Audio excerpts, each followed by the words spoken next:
Welcome, Laura, to our first Ask Us Anything. And I've been fascinated by your journey. Just you basically halved your body weight. This Yes. photo is insane, and everybody wants to know how you did it. So, we can start by tell us a bit about Laura. Who's Laura? Where are you from? Then we can get into the grilling to get all the details Well, on how you did it. the I started in about 2012 when I was, I guess, at my highest weight, about 312 was probably the highest that I know of for sure. And And we've got these crazy photos from starting right, 2012 to 2024. right. And uh, I was denied bariatric surgery in Wow. 2012. After doing the 6 month classes, everything, they told me I wasn't a good candidate. Wow. Why is that? So, You, you, um, at that point, I was just trying to find anything that would, and so I was desperate. I mean, isn't that where you get whenever you hit rock bottom, whatever you just get desperate. You do. wow. You want so bad to be somewhere else or in Wow. somebody else's body. And how do you get there when you Hmm. can barely move? I mean, serious, you're in so much pain you can barely do any of it. You can't think clearly. I mean, Yeah. it's it's it's horrible. I mean, that's awful. Where I started, I was miserable. Mm. And that misery, you just went, why? How do I get out of this body? How do I suppose that was one of the questions we had from Mike Fitzpatrick, who we're going to be interviewing in a couple of weeks. But he said, I'd like to ask what the spark was that got us started on the path for her to get healthy. So, what was it that went, I need this, I can do this? How did you believe that you could become a different person? You know, it didn't happen right away. I think I pretty much gave up for a while, and then I just started looking again, and I found, it's sometime in 2013 I found Trim Healthy Mama and started doing that type of thing and uh, following them, baby steps. I had already done, prior to all of that, I had already done Weight Watcher stuff to some degree, and I had already done keto at least twice. Yep. And, at one point I had done keto and gotten to a decent weight, but then it all came back. Yeah, wow. So It's it all too was, common story, unfortunately. Or people make a lot of progress and then stall out and go, where do I go here? How do I keep tweaking it? and then, I found Trim Healthy Mama. I followed the principles, did all the things, and I started out just very drive-through Sue stuff. I mean, rotisserie chickens, anything and Yep. everything that was easy enough because I really mentally couldn't wrap my head around anything. And I mean, I wouldn't believe that, I was going to get where I am now. There's just, yeah. Wow. And I feel so much passion in your voice. And yeah, it's interesting. Like you said, the cognitive thing, it's not just the physical. We see so many people come into the community and they're just, I'm confused. I can't concentrate. I'm really struggling to get all this stuff because their brain isn't quite working. And as their blood sugars improve, their weight comes down. They're just a different person. That's another thing I love so much about all this. They change how they think and feel about themselves, and they can actually think so much more clearly. right, the inflammation, it affects the brain and everything Wow, else too. So, it's crazy. um, I did Trim Healthy Mama, gosh, since 2013. And within a couple of years, I had already lost, 65 pounds or so. But after that, I just stalled. And that's where I was up until I found um, optimizing nutrition and data-driven fasting.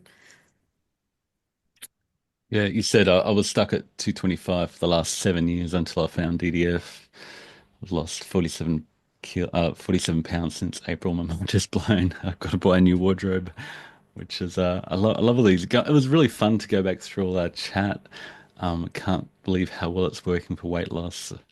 Thanks to Laurie and using my eating to the meter and using the DDF app is really changing a life. So tell us about that story of going, okay, going from, yeah, I learned a bunch, I made progress. You must have been really frustrated and then stalling out for 7 years. What was it like making that transition to just going, I'm going to use my glucose meter as a fuel gauge?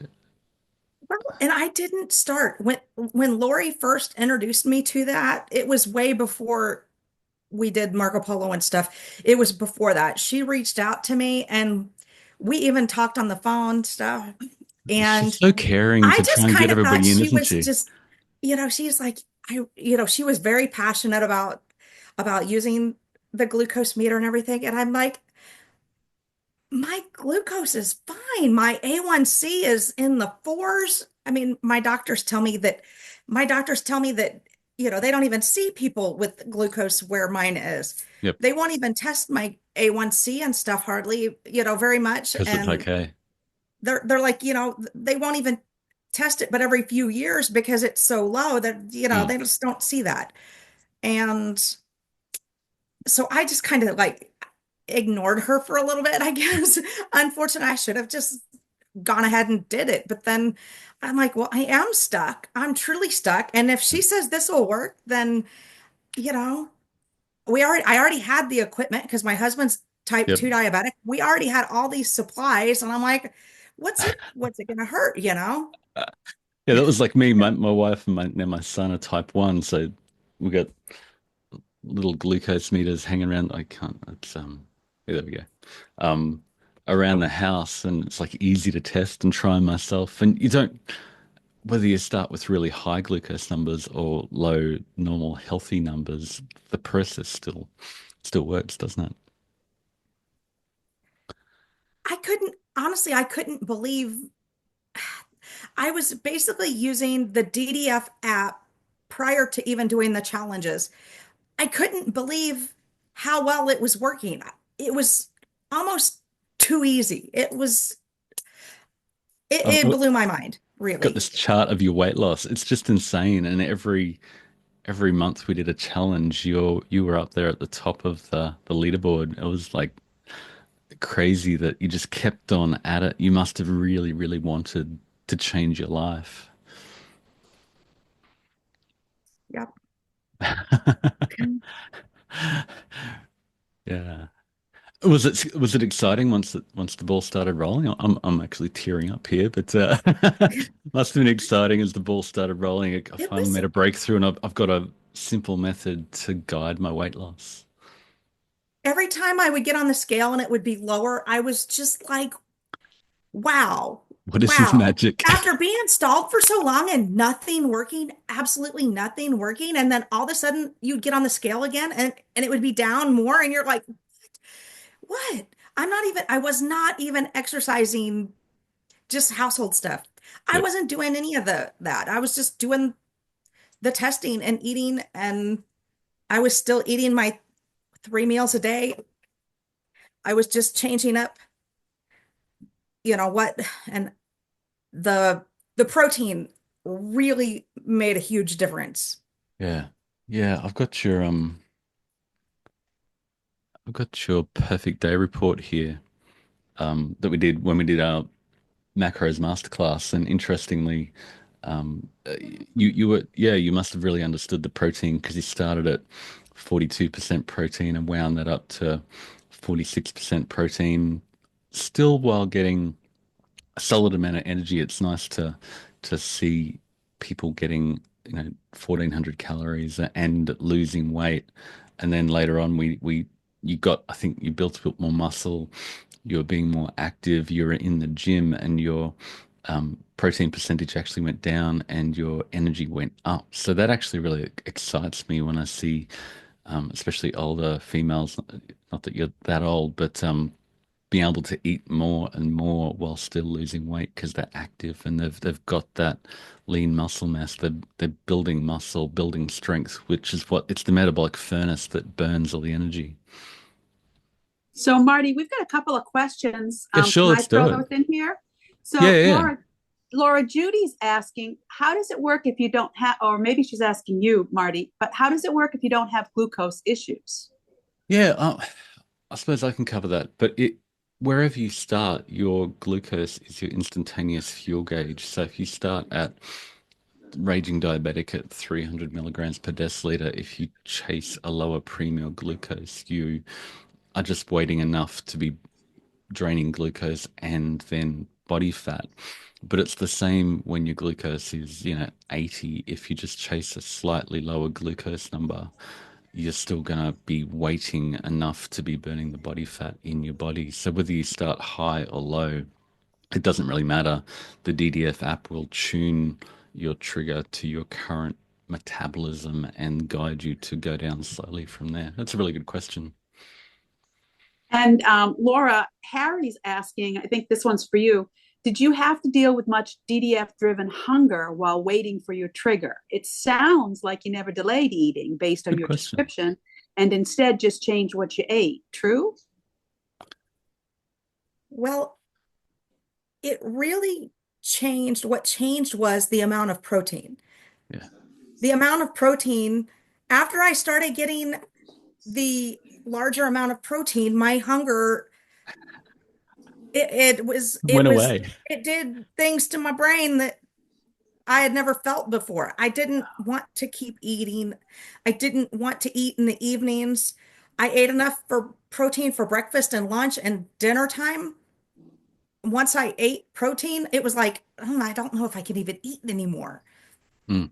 Yeah, it was really a change when it was like something like the light switch was flipped on to like my metabolism. And Yep. then, Yep. yeah, it was different. And you started to build more muscle and you're actually burning more energy because you've got a bigger metabolic furnace in your body. And yeah, the satiety effect, the serotonin effect, all the neurotransmitters are so dependent on getting enough protein. So then you feel like a different person. You think differently. Your GLP-1 and all those things that everybody talks about that we can jam into an injectable now, that naturally happens when we get the protein and nutrients we need. And yeah, it's magical. So yeah, DDF paired with adequate protein, protein focused, high protein percentage, yeah, it just works I, so well. I also want to interject that Laura does a lot of sardines. And I had never done sardines. Laura is the reason I have done sardines, but I do know that she uses sardines as one of her proteins a lot. And I know Lori and I have talked about this and, really thinking that because she does so many, that whole omega-3 thing may be part of what's clicked in Hmm. with some of the results that she certainly has seen. So, Yeah, seafood is definitely sardine challenge, amazing and Laura. nutritious. So I don't have access to fresh seafood and stuff. I'm in Missouri. We don't have that. I went to the store just today looking for what available options we had. It's either frozen or it's not looking so good in the seafood cage thing. It doesn't even smell good. Yeah. I'm not from Maine like Ren is, so I don't get the fresh stuff. But I did do oysters and eggs for breakfast with raw zucchini with salt. And for lunch, I tried mussels for the first time, and I couldn't believe how delicious they were. They were in, it was Patagonia, I think, brand, and it was in spicy mussels. And I couldn't, yeah, I will buy them again, and I think I'm going to put them in curry next time. And It's that seafood, fascinating. I'm Go, sorry, Ren. go ahead. No, go ahead. I was just going to say it's fascinating when you have nutrients that you've been missing, something lights up in your brain. Like I was talking to a doctor, a local doctor who'd been like really strict carnivore for 3 years. And then he said, I had these mushrooms one time. I thought, mushrooms won't kill me. I'll try the mushrooms and it absolutely blew his brain. They tasted so good. It's like the body says, this is what I needed. This is really what I needed. I've actually got your Everybody's probably wondering, what did she eat with all this protein? I've got your perfect day report here that we did, the That's most great recent because one. that was the question Judy was asking. What protein did you mix fatty and non-fatty? So Yeah, so good she's timing, Marty. the report said bump up your, she was eating wild planet anchovies in olive oil. And the report said that's great. Eat more of those. Okra said more of those. Eggs. So this is sorted by the calorie intake: Greek yogurt, cottage cheese, grass milk. Um, there's a protein powder in there. So they're the major calorie sources. But there's a wide range of healthy, higher protein percentage, nutrient dense foods. And what the satiety algorithm will do, it'll take what you're currently eating and then rearrange it to push, in this case, her satiety score went from 72 to 87% with that perfect day report. So that's what we do in the macros masterclass and then further in the micros masterclass. But her overall protein more recently was actually a little bit lower at 39%, which is great, especially if you're a bit more active and you got a bit more muscle. Laura, can you talk a little bit about how you eat your sardines? Or someone was asking. I happen to know the answer, but go ahead. You have By some mouth? specials. No, no, no, no. Come on. I eat them in lots of different ways. Well, let's hear it. Well, sometimes I go to the grocer and open the can and drain it in the parking lot and eat them out of the can because it's easy Yep. and it's protein and it's fast. And Yep. sometimes I saute them and add herbs and cayenne pepper. Sometimes I put them with my eggs. Sometimes I put them on a salad. There's lots of things you can do with them. Yes. And I'm going to add my favorite is with cottage cheese and fresh salsa. Lovely combination. Yeah, and seafood is always a good option. So you don't have to go on a sardine fast to win at this game. But Laura's just found a cost-effective, convenient way of getting protein and seafood, and there's like seafood is nutrient dense. I've got your so you dropped to from 320 to 158 pounds in the recent DDF challenge. You keep on making it onto the leaderboard, which is absolutely amazing. I think you're now getting to a point where you're bottoming out and your body's going, this is as low as I want to go, which is fantastic. Your body fat dropped by 18.2%, which is massive. And then we were having chats about resistance training and getting stronger, and I just wanted to show people you're actually increasing your, well, we're going from August 2024 to, no, sorry, June 2024 to August Oh, 2024. that was January 8th to February 6th. That was the back when we were doing that challenge. Sorry, That was only a month Aussie notation, difference. but you're actually gaining um, gaining lean mass, which is fantastic. And I suppose I wanted to comment that the more fat-free mass you've got, this is from all our data-driven fasting analysis, that the more you build lean mass, the more you can eat. So we don't want people to just waste away and get thin like Twiggy. We want them to be robust and resilient, which is what protein helps you do. And I love this chart. We often focus on weight or BMI. And what this shows is if you get a higher fat-free mass index, which is more muscle for your height and a lower body fat for your height, we live a lot longer. So it's not just about getting smaller, especially as we get older, because if you wither away and become weak and fall over and break something, then it's hard to recover from that. So we need to be robust and ideally lean. So what you're doing at 46, was it, is awesome. So yeah, that's exciting. Can I throw another question in there? Yeah. All right. First of all, I like Stina's little comment was that she likes her sardines with kimchi. So I like that, Stina. I just got some kimchi and I'm going to try that. But Laura, I'll get salads and just throw canned fish on it, whether it be sardines or tuna or salmon, and just makes I it like really tuna and easy. sardines together. Yeah. There, Mm, they're good with the seaweed also, like the mm. the sheets of seaweed. They're good with Ah, that good to Good know. hack. and kimchi. So Amanda says, your skin looks great. Did you have any issues with loose skin? Fasting often talks about autophagy and helping with loose skin, but DDF doesn't have that focus. The skin on the arms and abdomen is the worst. So, can you talk about your skin? You do look radiant. Well, I have excess abdominal skin and arm and inner thigh. But other than that, pretty much there's not, I don't have a lot anywhere else. It's mostly the abdominal area, Well, you have had 5 kids too. right? And one grandchild. Well, I That's didn't have great. to do that one. One of the best things about You- grandchildren, right? yeah. Just feed them and give them back.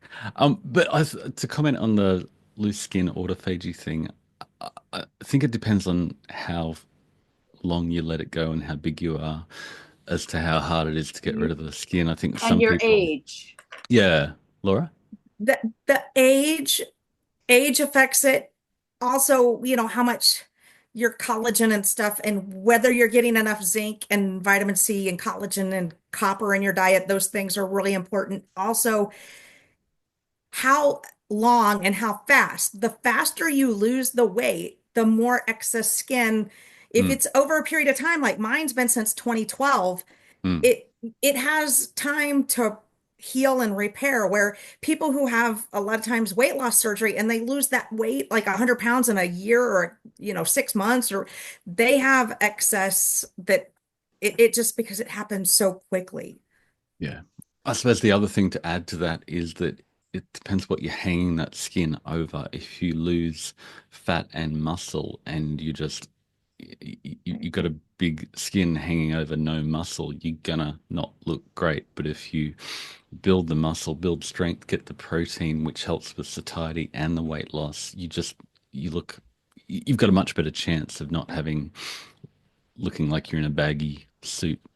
Your skin is gonna look after itself, especially as Laura said, if you're getting all the nutrients. And I don't know exactly which nutrients, but we focus on nutrients density in the macros and micros classes that will help your vitality in your skin and everything else at the same time.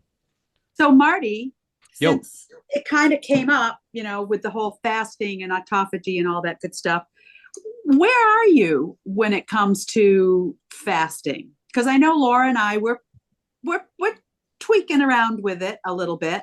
yeah. But where do you lie in that camp? I suppose data-driven fasting is not really fasting. It was sort of designed to help people who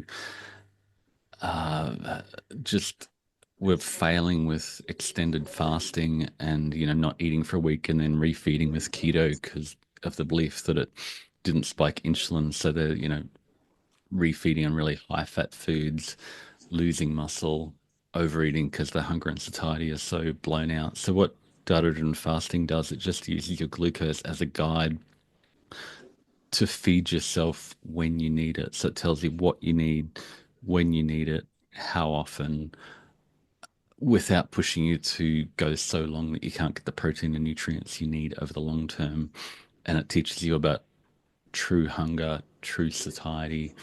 And I think extended fasting, I just don't see many people who got really healthy and robust and strong and are thriving after extended fasting. They just get weaker, maybe smaller until they go, I just can't do this anymore. And they find themselves feeling like a guilty failure because they can't stop eating. But that's their body because that's your survival instincts. And when it comes to a fight to the death, especially in our modern environment where we've got unlimited food around, your body's always going to win. And that's a good thing because we don't want to die. So you're just telling your body that there's a famine, and if you come across food, you can't stop eating. And yeah, that makes me sad. So DDF is really designed to give people an escape hatch from that. How to go, Ren? Did that rant Well, hit the spot? can I add just a little bit to that? Sure. What do you think about like a 24-hour fast or a 36-hour fast? Yeah. I think occasionally it's not going to kill you, but you need to get enough protein and nutrients every day. And if you have one meal a day or one meal every second day, you just can't get enough protein and nutrients in those singular meals because Okay. you're not gonna go for the chicken breast and broccoli and egg whites after you haven't eaten for a week, are you? You're gonna go for the peanut butter and the nuts and the chocolate by default, and you're not going to be able to stop eating at that point. So, Okay. yeah, Sounds neat. just teaching people to eat regularly. And I'm going to shut up and let Laura speak. Yeah. What's your experience, Laura? He knows my weakness is peanuts and chocolate. Peanut butter is my kryptonite. No, that's good.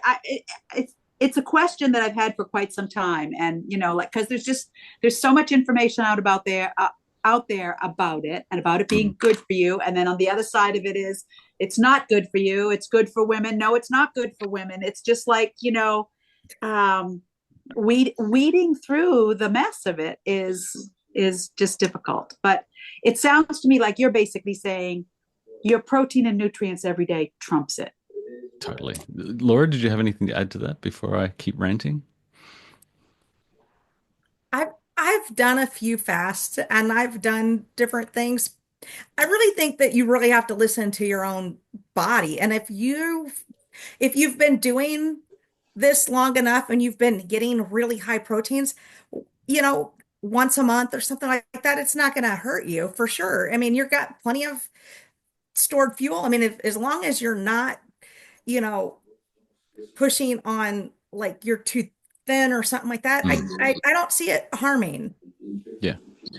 Yeah, but if you start to lose lean mass and strength, then Yeah. that's not a good long-term outcome. And the thing about autophagy, we study C. elegans worms, which are teeny little things, and say if we starve them, they live longer. And then we look at mice and say if we starve them for 36 hours, they seem to do better. But the fact is that, one mouse day is 40 human days. So if we go, okay, we're going to fast for 72 hours times 40 days, that's a really long time of not eating to get the theoretical effect that we saw in mice in Volta Longo's lab. I just don't think we know much about autophagy in humans. So being lighter, leaner is going to be is going to be much better than trying to get some magic autophagy by not eating. Cool. How did we go, Ren? Good. We're good with the chat as well. Uh, just muting um, speaker. Go back to speaker. I suppose another question I had is Except for Ninja Bob is now in here. Ninja Bob. Did you have a question, Ninja Bob? um, well, Bob, you want to talk about it? No, I just put the comment. Somebody was asking about Flab. Marty's Mm. got pictures and a history and all that of a previous member, Mila, who lost an Yeah. absolute ton of weight, and then she went in for surgery and all that. Yeah. Some people do benefit from the weight loss surgery. Sorry, the skin removal surgery after massive weight loss. But But it looked incredibly painful. Okay. yeah, Definitely. no operation is without challenges. I suppose one of the things that we find, Laura, is people often push themselves too hard, too fast in DDF. You've definitely got a competitive edge to what you do, which is great. You're numbers driven. But this whole concept of minimum effective dose and not pushing too hard to the point you fall off the edge, because like DDF is 30 days.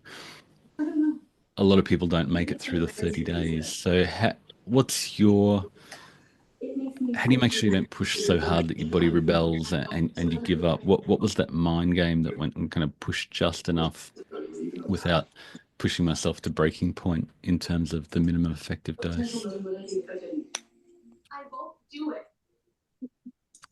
think we've got some background audio. Let me see if I can Not find sure. that. Like it was, the first few times I did the challenges, it seemed like it was overwhelming because I was learning all what needed to be done when.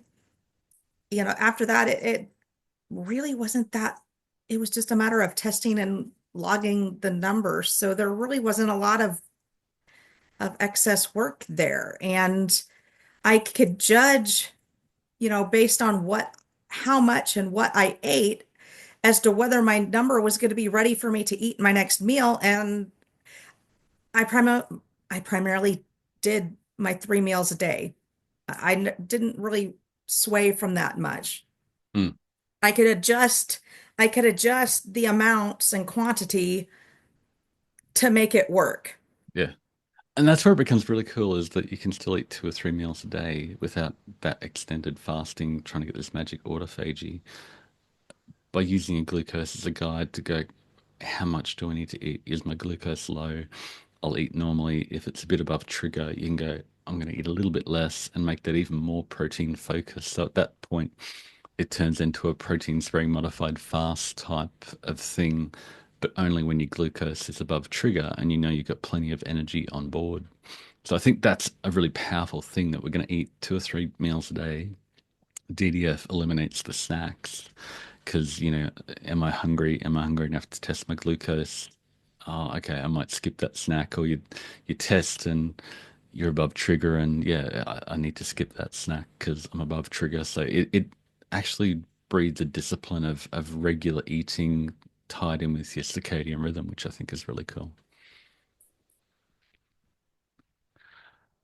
Um, I suppose another question is, transitioning to maintenance, how has that been? It's a bit of a mindset shift from I'm 320, getting down to halving your weight and then going, that's enough. Now I'm just maintaining. I'm going to switch that mindset from now I'm focusing on living a healthy, robust life and being a healthy person rather than a big person who needs to lose weight. What's that transition been like? I think you're still working through that to some extent. Well, with with maintenance type stuff, I really don't know that I'm necessarily there yet.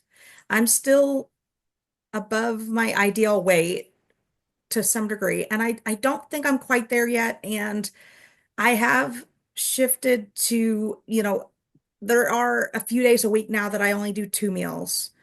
I will push breakfast back some or push my meals closer together. So basically, I'm compressing the eating window some.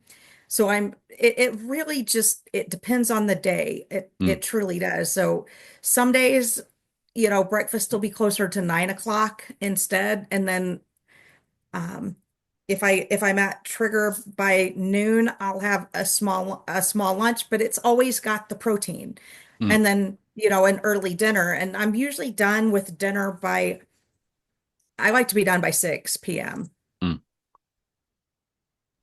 And Can you're you getting give an towards example of like what your meals are in a day? sardines in the car park. What's a That's typical all I breakfast, heard. Laura?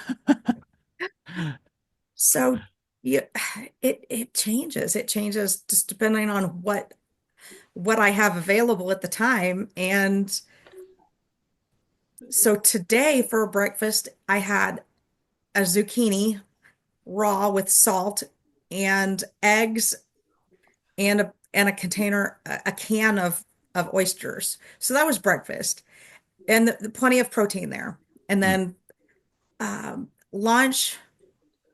lunch was a can of mussels, and because we were getting ready to do the Zoom, I had a kefir smoothie with cranberries, pomegranate, uh, and whey protein, strawberry whey protein in there. So I just chugged it. So I didn't have any. I could have thrown some frozen okra in there and I didn't. mm. But I should have, but I didn't. So there wasn't any vegetables where I should have had some vegetables, but I will make up for that with dinner. And the vegetables, like some people come in from a carnivore approach, and carnivore can be really beneficial because it gives you a ton of protein. But like the protein and the low energy density, nutrient dense veggies, I think it's a really nice complementary approach that it's like protein, meat, seafood, dairy, and your veggies, which are low energy density, which give you the other nutrients that are satiating, that the pure protein foods don't give you. So I like that you're getting that balance. Yeah, you need your veggies as well as the protein. We have a couple of questions, Marty. Yeah, do you want If to run this through is a those? good, That'd be good. They're if good this is a good time questions. for that. I think this first one, Amanda asks, were there times when you couldn't eat and only ended up with 2 meals? And I think you basically kind of answered that. But Leslie says, I like to eat breakfast and I have to eat lunch at work at 12 p.m. by default. I also eat dinner with my husband after work. I think this is a very big standard here that a lot of people run up against. Which would be the flexible meal that I would take a glucose measurement for? So she eats breakfast, she has to eat lunch at 12, and then dinner with her husband after work. What would be the flexible meal that I would take a Yeah, glucose? in the DDF challenges, we talk about Bob loves to go off about day 10, Bob's favorite day 10 main meal concept that in day 10, after we've got you into the habit of waiting for your trigger, we then lock in 1 meal a day. For a lot of people, it's their first meal with breakfast or a post-workout meal. They might do some exercise in the morning and then have a robust protein-focused meal first up. And then the other two, meal two, meal three, meal four, if applicable, would be guided by is my glucose below trigger? Uh, so yeah, for you who wants to lock in dinner with husband potentially, Leslie, that would be your one main meal, and then the others would be guided by your glucose trigger. Did you end up using a main meal concept, Laura? Not not usually, because thankfully I could get my trigger back down pretty fast. Yeah. I mean, I started it probably in the 90s when I very first started doing the challenges and stuff. I wasn't doing that. I started using the DDF app before Mm, doing challenges. mm, And I was in the 90s on a regular basis and upper 80s. And now I'm in the 70s the majority of mm, the time. So I get back to, you know, that whole concept of not raising your glucose more than the 30 points is huge. So mm. if you're testing and you're getting higher than 30 points from that meal, you need to really think about what you're eating Yeah. and maybe either eat less or eat healthier Yeah. stuff. More protein focused, Something's more not working nutrient in your dense. system right to counteract the glucose spikes. Mm. Well, Yeah, I and think we've that also, go on, right? go ahead, Marty. I think that's really profound that iterative process of going, okay, my glucose spiked a lot. Did I eat too much? I had to wait too long. Did I eat too much fat with that meal? How can I improve next time? And it's that iterative process that if you take the time to go, okay, I'm going to learn from this process. The data doesn't lie. I'm not going to ignore the data.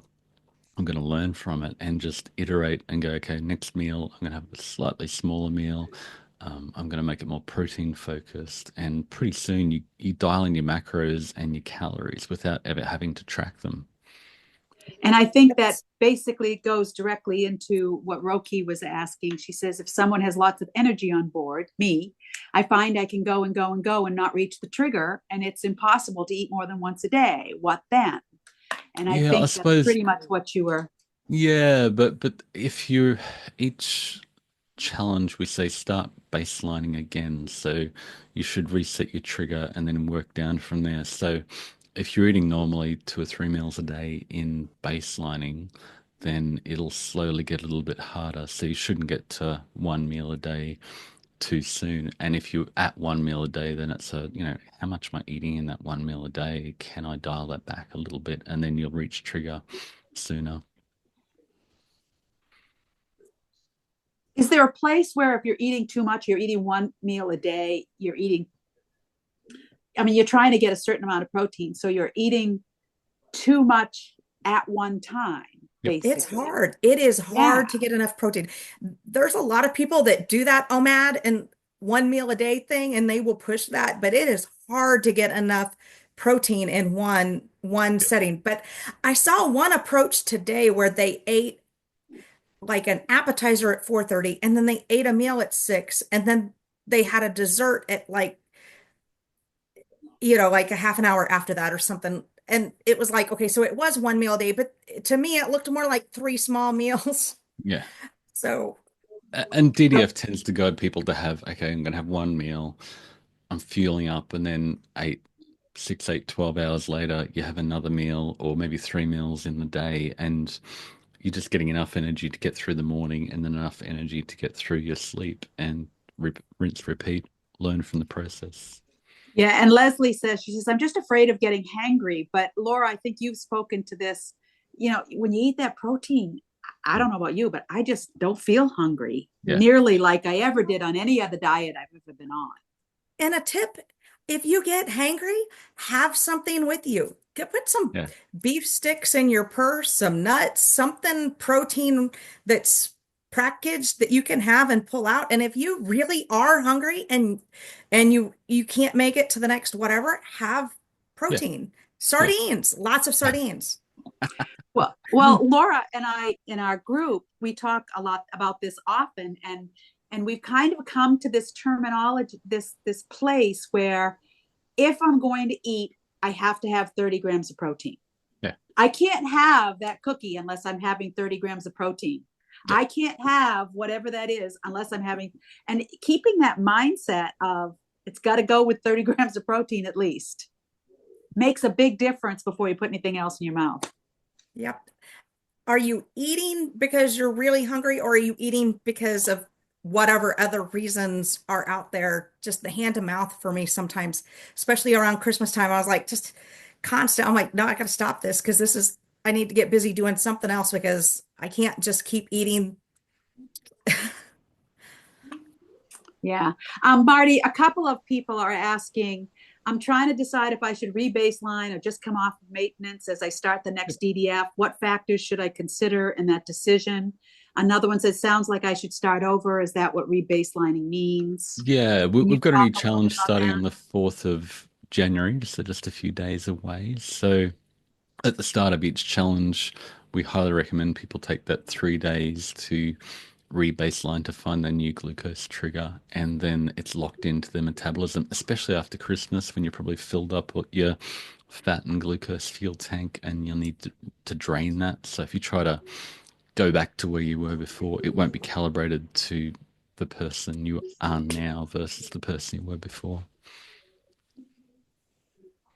And just a shout out for the infographics we've got in the group on what 30 grams of protein looks like and how much that is. And we've got a whole bunch of protein focused infographics that Bob has harassed me to do over the years, and we're getting there, Bob.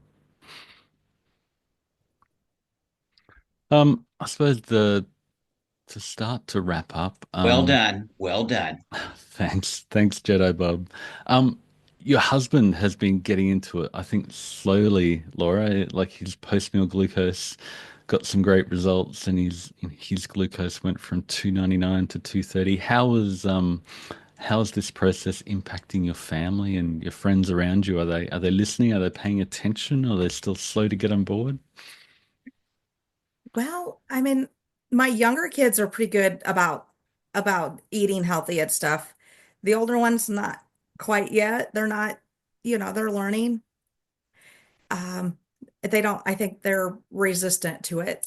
They just, they drag their feet. They don't really want, they don't want it. They don't want to. And, um,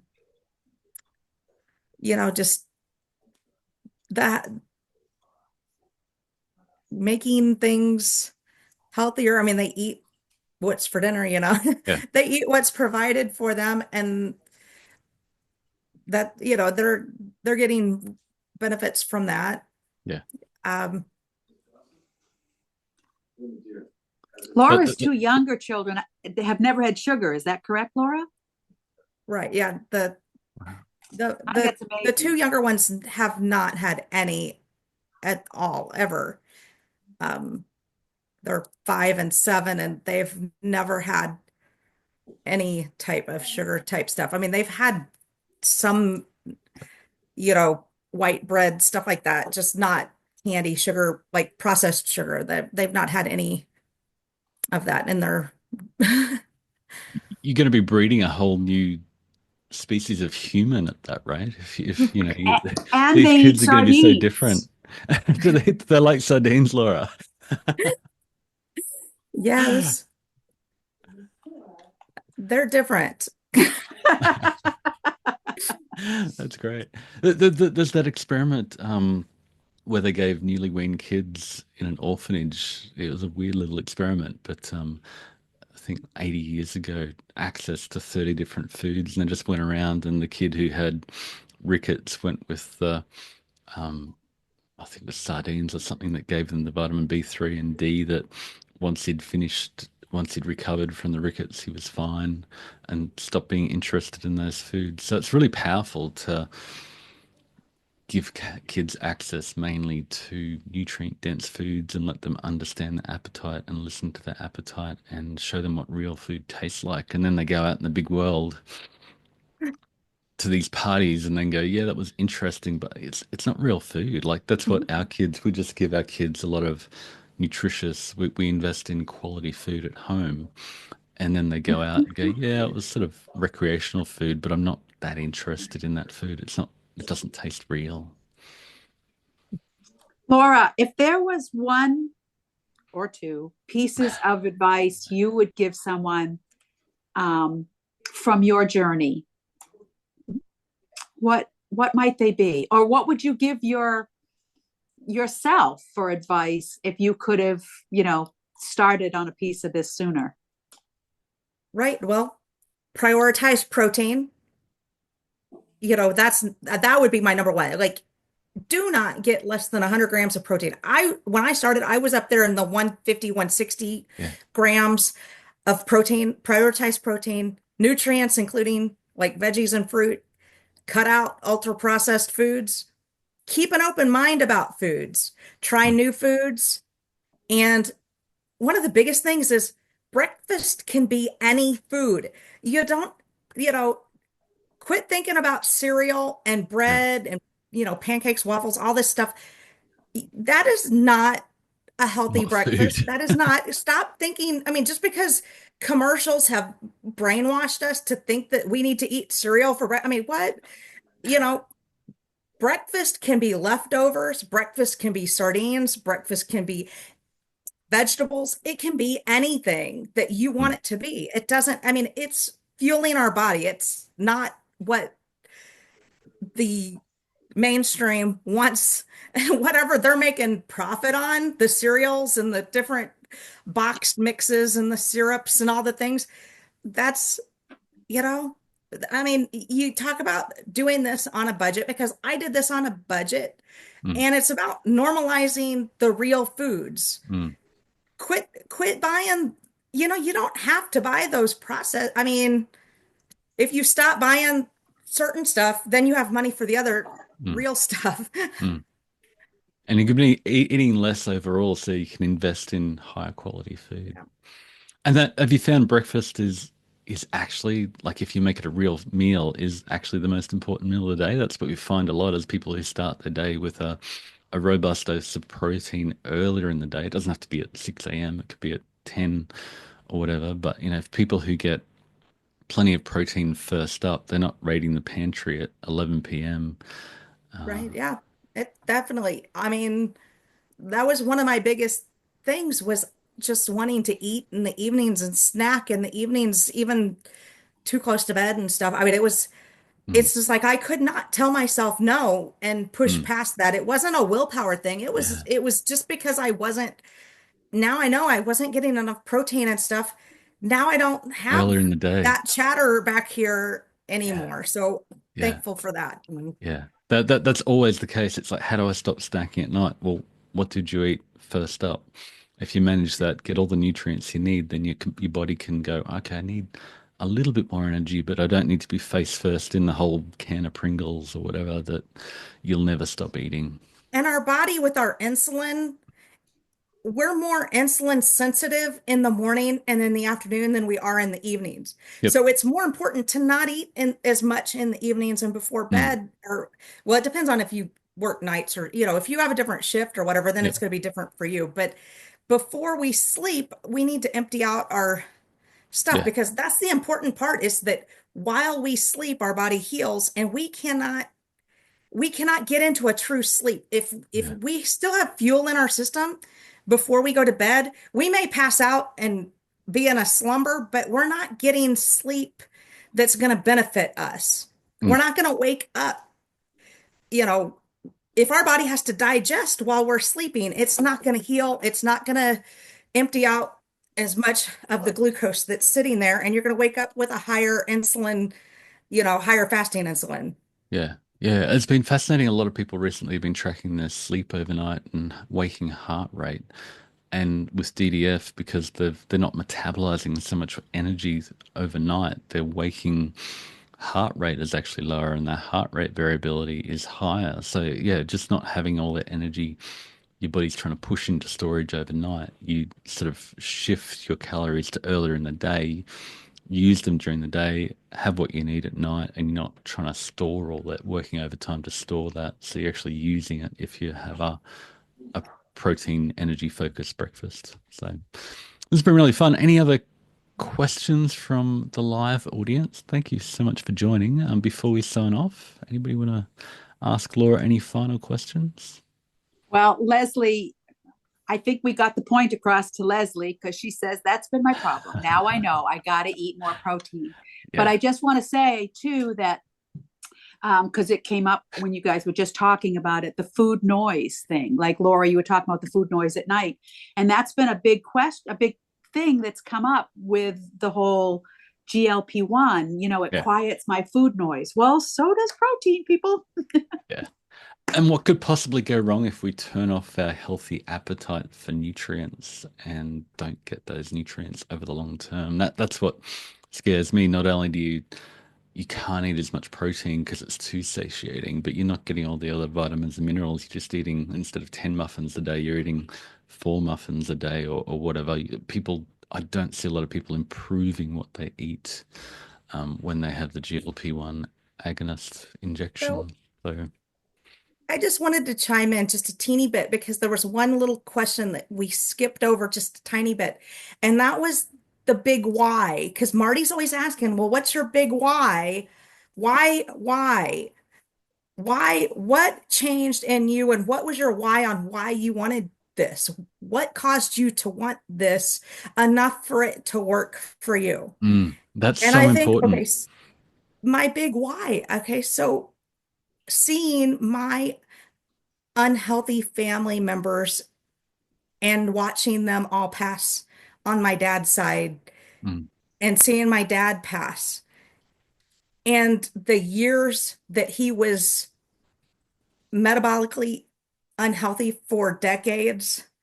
I don't want that. And I want to put it into that. And I don't want my children seeing me in the condition my grandmother was in and the condition that my dad and his sisters were in, the pain, the suffering.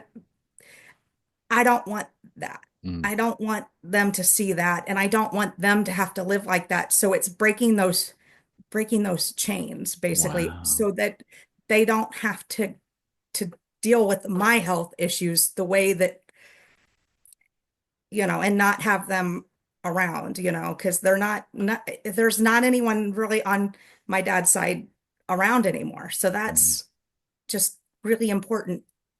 That's really powerful. And I think a lot of people, lot of women want to serve their family and put themselves last. But it's really exciting to see mothers putting themselves first so they can serve their family more now, more strongly, more powerfully, but not be a liability later on and be around to be an awesome grandmother and maybe be a great grandmother and to help the family for the long term rather than being a burden that, they don't, you're not contributing anymore. So that's really powerful. We've got lots of great comments. That's powerful. Harry wants to know what attire do you recommend for parking lot dining for sardines? Jeans and a t-shirt. Harry's great. He's hilarious. Um, Thank you so much, everyone. This has been so fun, and thank you, Laura. I've been touched, and it's great to meet you after 2 years of of interacting and seeing Well, your thank journey you to for the hear it. program and thank you for all this. And I want to say thank you. I'm sure Lori will catch up and watch the replay. If, yeah, I'm thankful for Lori for you know, introducing me to the program and everything and getting us going on it and all the Marco Polo people, everybody. I'm thankful for all them and it's been amazing. It really truly has. And what other choice did I have? My other choice was to just accept my failures and not keep trying, right? Yeah. Glad you found us. It's been a thrill to watch your journey and just heartwarming to see people put the theory into practice and smash it over the long term. And that's the thing. It's a marathon. It's not a sprint. And if you just trust the process and keep chipping away, don't doubt it, and don't try too hard to the point that you break. You'll get there. And we've got a community Well, to support if you. if you have a stumble, you just get, just you just get back up and do it Yeah. again. I mean, life's a journey. We're not, we're not anybody gonna get to the finish line is not where we want to be really in this journey. We just want to enjoy the journey.